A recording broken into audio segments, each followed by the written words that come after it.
All fathers give me strength. You understand, boy? You're about to take the full force of a star.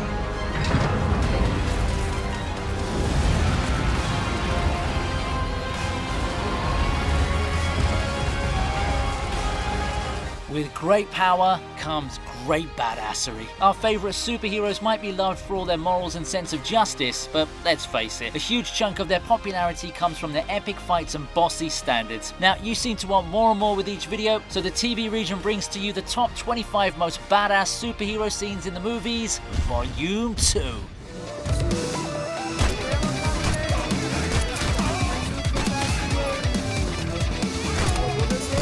I know she isn't technically a superhero, but Harley Quinn's portrayal in James Gunn's The Suicide Squad is pretty much that of an anti-hero, so she meets the TVCU standard, okay? I'm sure most of us are fans of the Psycho Queen for more romantic reasons, but that doesn't take anything away from her badass fighting skills. I mean, just look at how she takes down all those soldiers during the chaotic escape scene. It was already cool enough to see Harley choke a dude with her legs while hanging off the ceiling, then she went ahead and took down an entire army in a pretty thrilling sequence. Gotta admit, it's quite amazing to see an assassin like her switch from silly to sassy in the blink of an eye. Margot Robbie might be stealing the limelight right now because of Barbie, but she'll always live rent-free in my heart as the Joker's deranged lover.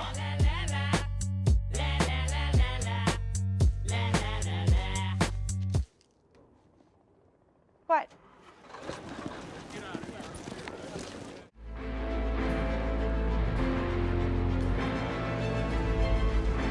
The hell are you supposed to be?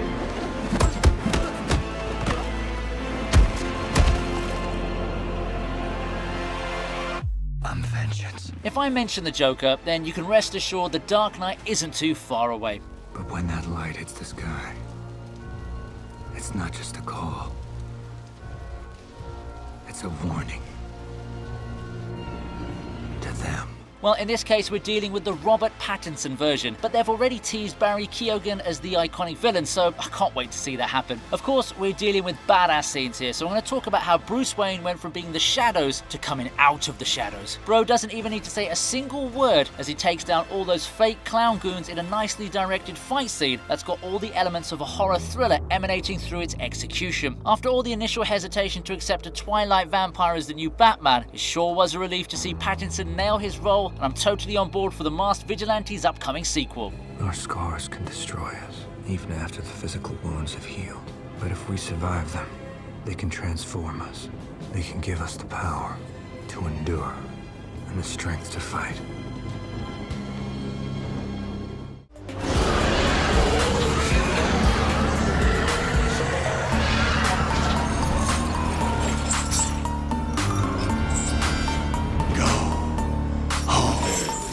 You must have heard of the name Mephisto, right? Big demon dude with an insatiable appetite for despair? Yeah, that's the kind of guy that you want to stay away from. Unless, of course, your name happens to be Nicolas Cage. I've always maintained that Hollywood's favourite madman is the perfect actor to portray overpowered figures from mythical lore, and the Ghost Rider film makes for the perfect justification of my statement. Spirit of Vengeance takes things to the next level when Johnny Blaze resorts to his iconic Fire Skull and sends the devil himself back to hell. Come on now, how many guys out there can proudly say something like that? It's the mark of ultimate dominance and further cements Ghost Rider as an undisputable champion. You gotta give it to Mr. Cage here. Bro plays the role of a flaming skeleton in one movie and a sunlight-sensitive vampire in the next.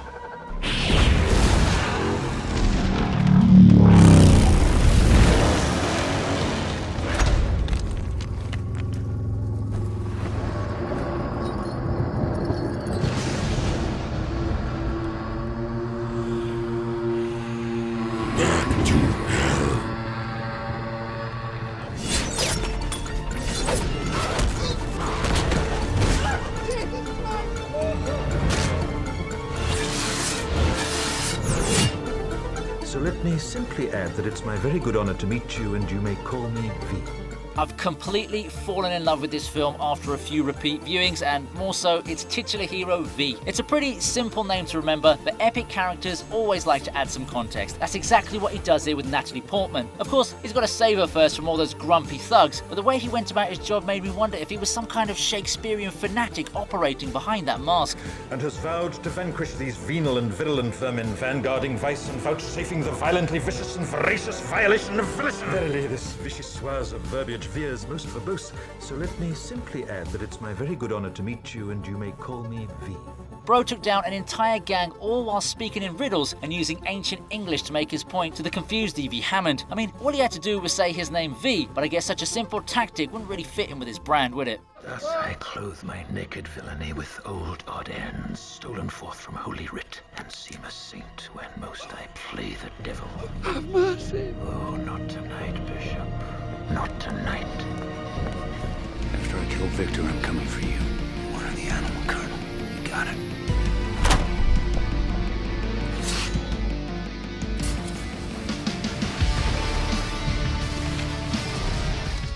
It was only a matter of time before the Wolverine was going to show himself here, wasn't it? My favourite action sequence from this film is the epic fight between Logan and Agent Zero's helicopter, primarily because it just feels very realistic, unlike the final battle against fake Deadpool. It's an extended sequence, but I'm fine with that because it only means we get to see more of Hugh Jackman flexing in his most iconic role ever. Wolverine's treatment of Agent Zero was already pretty savage to begin with, so this must have felt like rubbing salt into his wounds. The only difference here is though that Mr. Zero doesn't exactly survive his injuries. I kind of feel bad for him in that regard. The stunt coordination looked sick right from the get-go. And of course, how could I not shout out the final moment where Logan walks away from the explosion? That's peak alpha male vibes right there.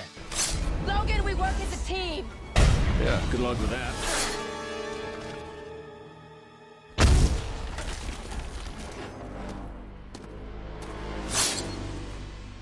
Class dismissed.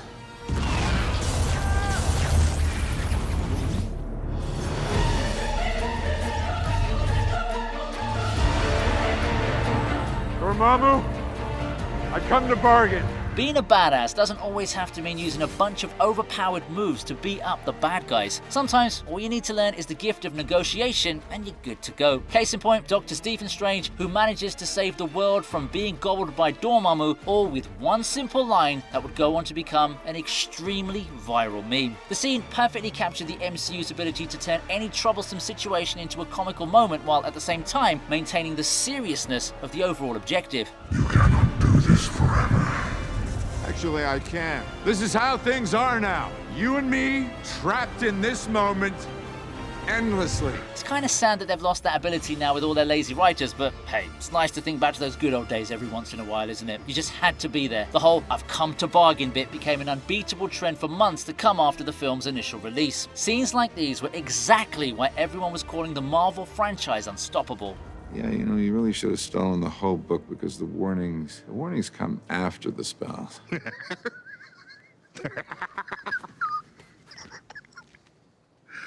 Oh, it's funny.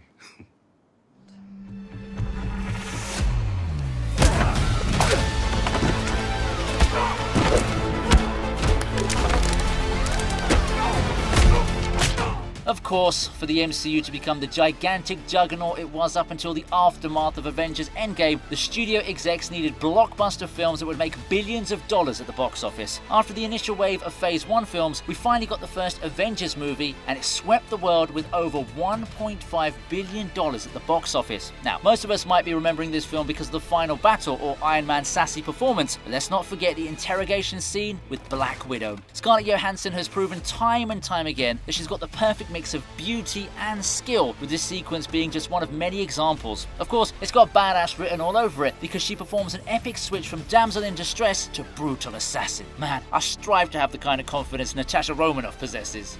I'm in the middle of an interrogation. This moron is giving me everything. Look, you can't pull me out of this right now. Natasha, Barton's been compromised. Let me put you on hold.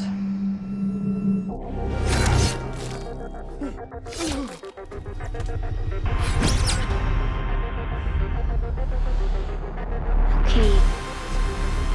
See what you can do now. I don't think the world was quite ready for Kick-Ass when it released back in 2010. Yeah, sure, it was during the time parody films were pretty popular, so it does make some kind of sense, but come on, a bunch of teens dressing up in funny costumes to fight crime? What is this, Teen Titans? Luckily though, for the production house, it made good money and we got some really likable characters. One of them is undoubtedly Hit Girl, who has now become one of Chloe Grace Moretz's more memorable roles. Look, she's basically Catwoman on a low budget, but don't let that fool you. If you remember the apartment fight scene, you know exactly what I'm talking about here. The woman literally marks her appearance by stabbing a guy right through his chest. Do you need me to explain that any further? Sweet dreams.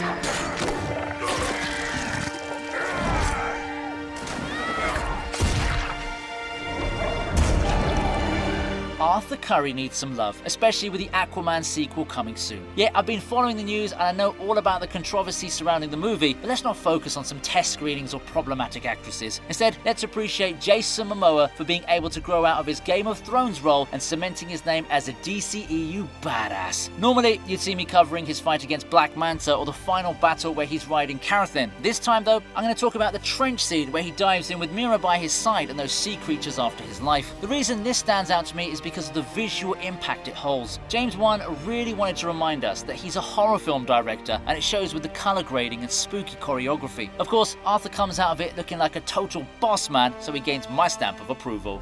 A son of the land, a king of the seas. I am the protector of the deep. I am Aquaman.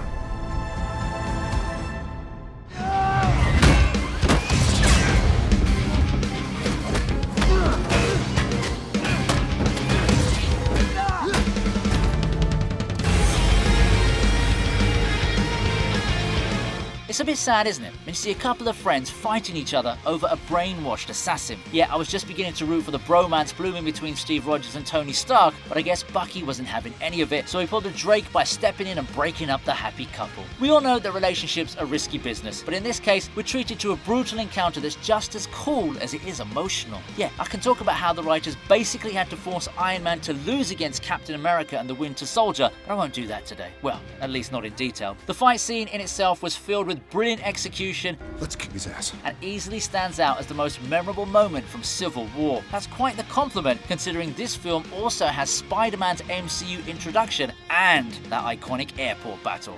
So no matter what, I promise you, if you need us, if you need me, I'll be there. I am a god, you dull creature, and I will not be bullied by that.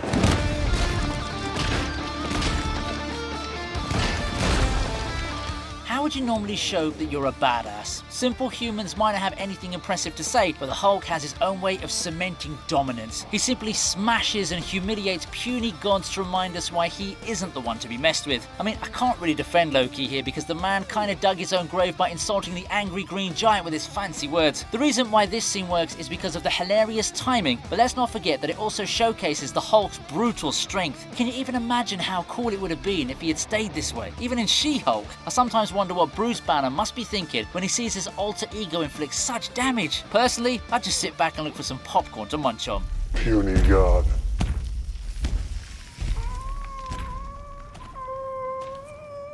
All right, let's do this. Let's go.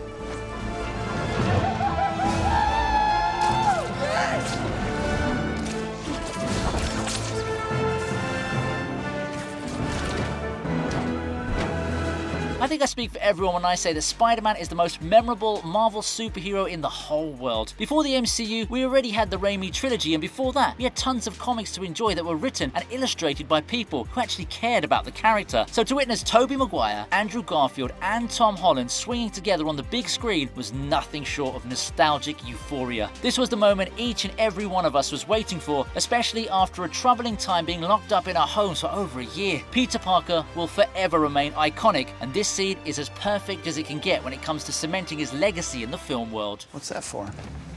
It's my web fluid. It's for my web shooters. Why? Whoa! That came out of you. Yeah. You can't do that, huh? No.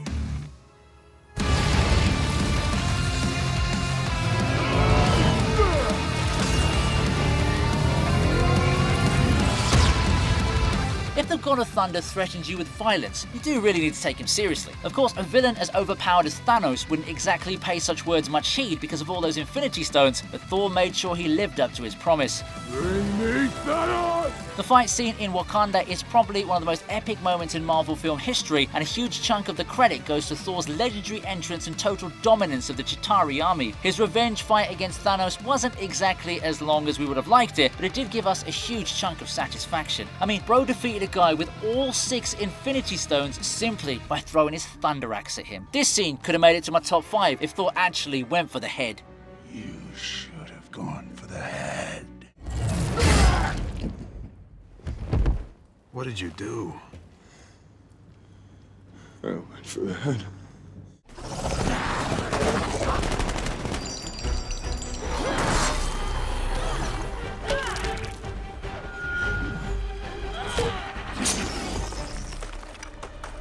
With everything said and done, it's time for us to forgive Will Smith for his Oscars antics and marital decisions. Let's not forget the fact that he's delivered hit after hit during his peak era as a Hollywood star, and a lot of those films still hold a special place in my heart. Of course, 2016's Suicide Squad is no Men in Black or Pursuit of Happiness, but it still gave us vintage Will Smith with an extra helping of badass. Deadshot has established an unenviable reputation for himself, and he does justice to it when he goes into frenzy mode against Enchantress's brainwashed slaves. It's a merciless display of skills and precision as he takes down each and every one of his targets without even a single flinch. Gotta say, bro totally owned this scene, and that's saying something because it's got Harley Quinn in it too. Did he give you anything on Rogers? No, told me to go to hell. I'm going back to the compound instead, but you can call me anytime. I'll put you on hold. I'd like to watch the line blink.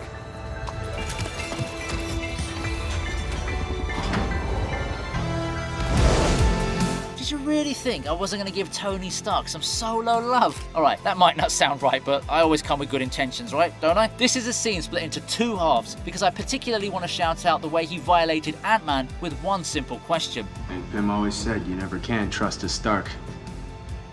Who are you?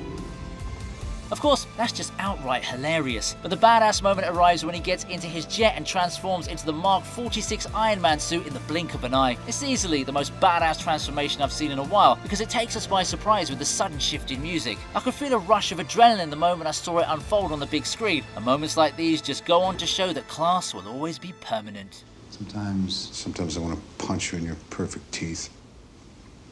But I don't want to see you gone. We need you, Cap.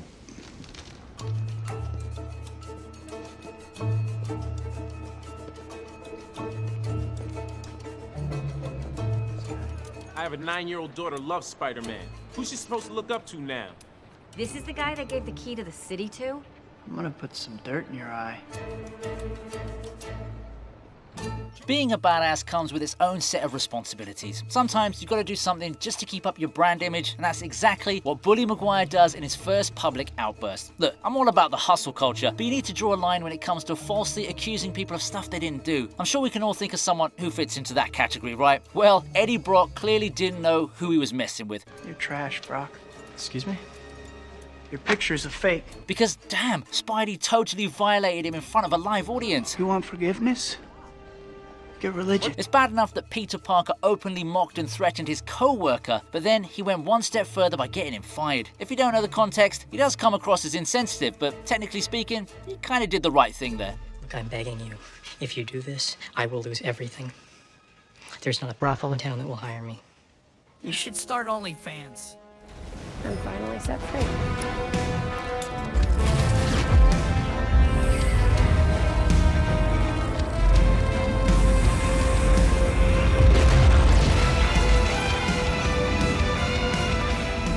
Well, look who's popped up in my top 10. Captain Marvel is an extremely overpowered individual, no matter what you say, so it does make sense for her to land such a high entry. With the Marvels coming soon, I feel like I'm doing my bit to create some kind of promo for Brie Larson, because I do believe that people deserve a second chance, or in this case, should I say a second movie. Well, it still ain't a solo flick, is it? But something's better than nothing, right? Okay, enough with the jokes. The final power unleashing scene is pretty much the most spectacular moment in the movie, and to see Carol Danvers showcasing her full strength was a noteworthy sight. She even smacks away her own mentor in the blink of an eye, and that's as badass as you can get in the superhero genre.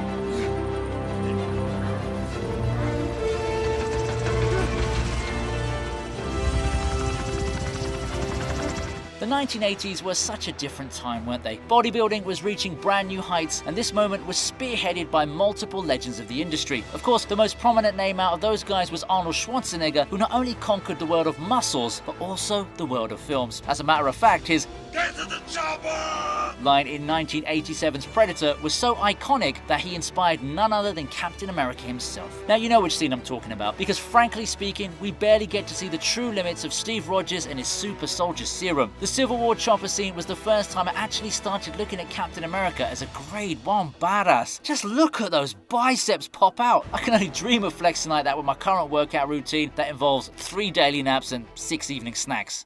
Hi, I'm Captain America. Here to talk to you about one of the most valuable traits a soldier or student can have. Patience.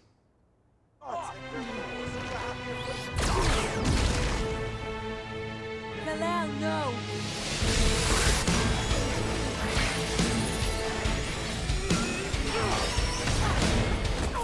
There's badass, then there's super badass, and then there's pissed off Superman taking on the Justice League. We all know how powerful Kal-El really is, but since he's one of the good guys, he tries to refrain from exposing his true potential. However, if you end up killing him with a mutated Kryptonian general, I guess it's fair to assume that he's not going to be too happy about it. The solo fight against the Justice League was an impactful mark of dominance, which was basically Clark Kent reminding us that he's still the boss, no matter how many gods you throw at him. Bro casually took on Wonder Woman, Aquaman, and Cyborg all at once, and didn't even break a sweat. He even had time to outwit the Flash and get back at Batman for that "Do you bleed" line.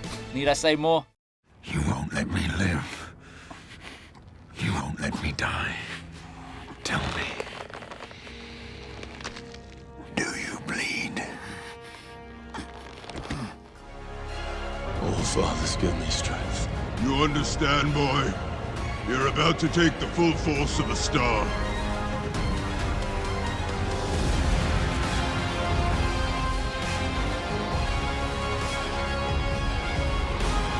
Sometimes it's not just about the strength or the wit, it's also about the endurance. In that case, Thor's extremely painful exercise to create Stormbreaker totally stands out amongst most of my other entries. The man literally takes on the full might of a collapsing star and channels the same energy into sculpting his new weapon. Just looking at his face was enough for me to feel uneasy, and this goes on to highlight the God of Thunder's true might. Of course, we all know the epic entrance that followed right after, so it was definitely worth the effort. Keeping all of this in mind, why on earth was he so jealous of Jane using Mjolnir later in Love and Thunder? Like, bro, you said it yourself, didn't you?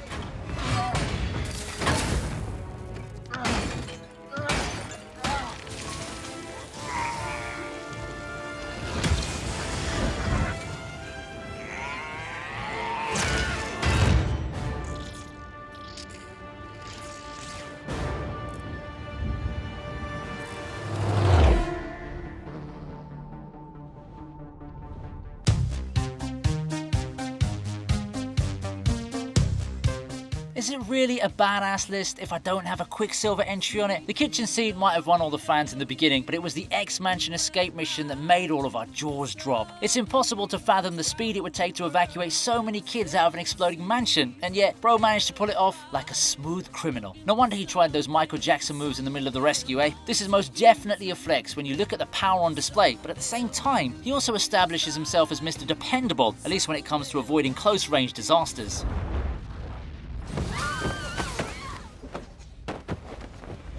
How'd you do that? Work out, plenty of rest. You know, eat your green vegetables. We're gonna jack you up!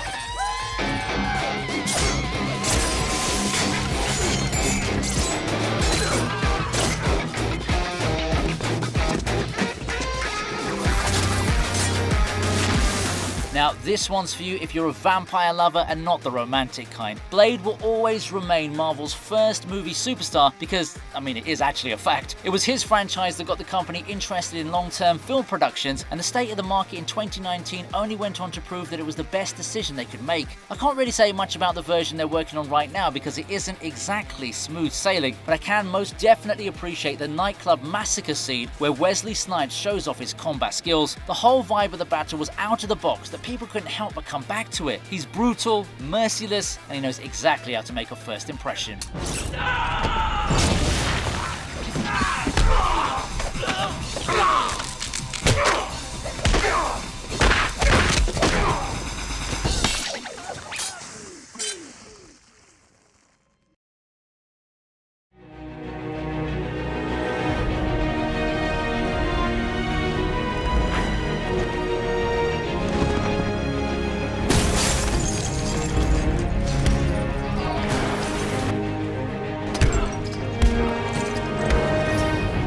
an age where people are all about home delivery, and with apps like Grubhub and Uber Eats, I'd say life is pretty comfortable. The Gotham Police, however, have it even better with a special kind of delivery service for wanted criminals, the Dark Knight. That's right, Batman went all the way to Hong Kong to defeat an army of security guards and kidnap Lau from his own fortress. What really got me was the way he managed to grab a free flight by stowing away on an actual plane. To this day, I still want to know if he travelled back to Gotham using the same jet. That would have been a very awkward flight, especially with Lau sticking to him.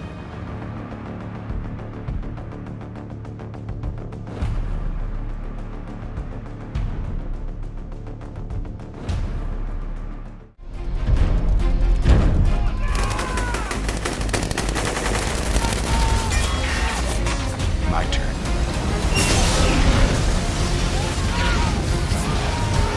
It's not every time that you're forced to create an indestructible Iron Man suit in the middle of nowhere using nothing but basic tools. So when such an opportunity presents itself, you should really make it count. That's Tony Stark's motto for anything he does, and he proves his merit by creating a deadly suit that could defeat a whole gang of evil guards. Bro was kind enough to let the enemy attack first, and still managed to come out on top with those sick flamethrowers. The escape was also nicely executed, even though the landing kind of made the whole indestructible angle redundant. I do have to admit that while the newer suits are much cooler, it's the Mark I that stands out with a domineering perspective.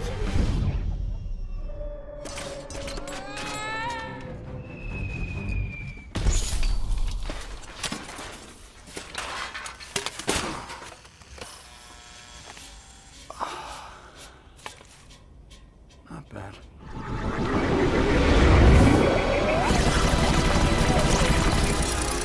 Okay, Master.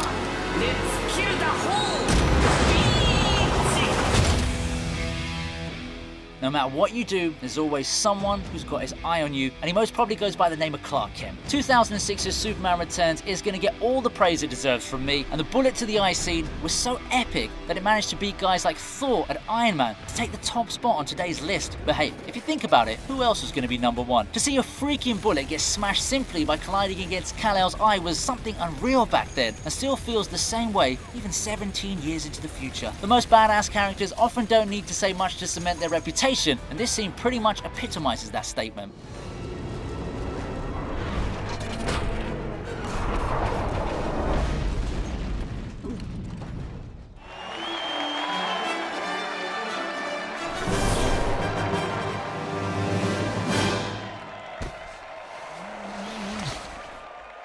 Hope you liked the video, so please subscribe to the channel and check the description for links to my socials. In the meantime, here's another video that you'll enjoy.